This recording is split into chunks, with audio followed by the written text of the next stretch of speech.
Essa pergunta está entre as mais frequentes no meio cristão e entre as mais difíceis de se responder, no que diz respeito à vida sexual do casal cristão. E talvez é uma das perguntas que os cristãos mais têm dúvida. Antes de responder, eu quero dizer que nós temos que tratar o tema, primeiro, com legitimidade.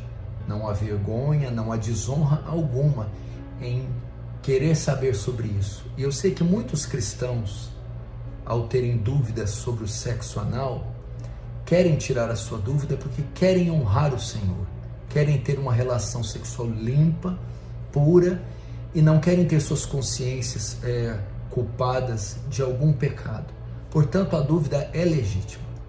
Segundo, eu gostaria que esse assunto fosse tratado com o máximo de respeito e de reverência. Infelizmente, a maioria dos pastores que aborda esse tipo de assunto, de tema ou de pergunta, o faz com muita irreverência, falta de temor e desrespeito. O sexo é algo sagrado criado por Deus e é algo que honra e glorifica a Deus.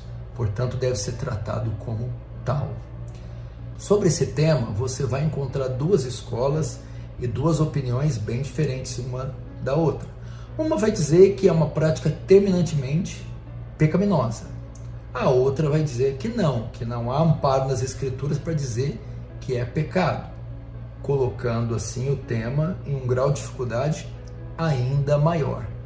Os que julgam que é pecado dizem que o corpo foi feito anatomicamente para a prática sexual ser realizada de forma extremamente limitada e adequada, ou seja, são apenas o intercurso ou encontro das genitálias. As genitálias foram feitas para dar e receber prazer, de modo que usar a genitália em outro lugar, em outra forma que não seja uma com a outra, configura pecado.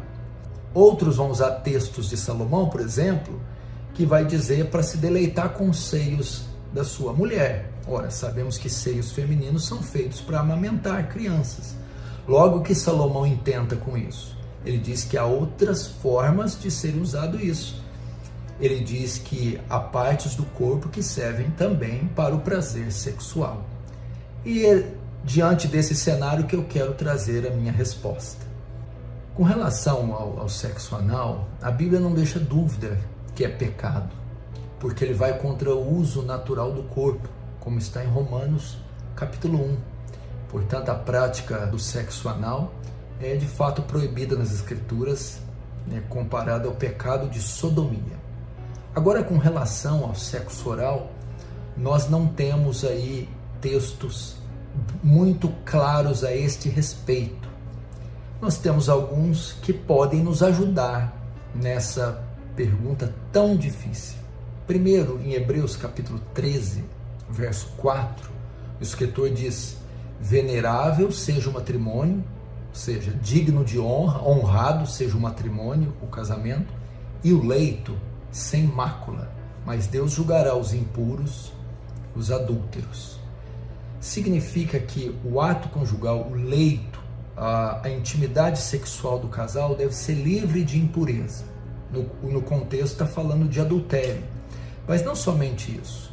O problema hoje das relações sexuais é que muitos elementos da pornografia, da cultura secular, dessa erotização da sociedade, são inseridos na relação sexual, maculando assim o leito, elementos da pornografia. E muitas vezes o marido, os homens, buscam nas mulheres aquilo que consumiram por anos na pornografia ou nas prostitutas. Portanto, o leito conjugal tem que ser guardado dessas impurezas, da profanação e dos elementos da pornografia e da prostituição. Isso é óbvio, envolve o sexo anal. Então aí nós temos a primeira pista para lidar com isso. A relação sexual tem que ser pura.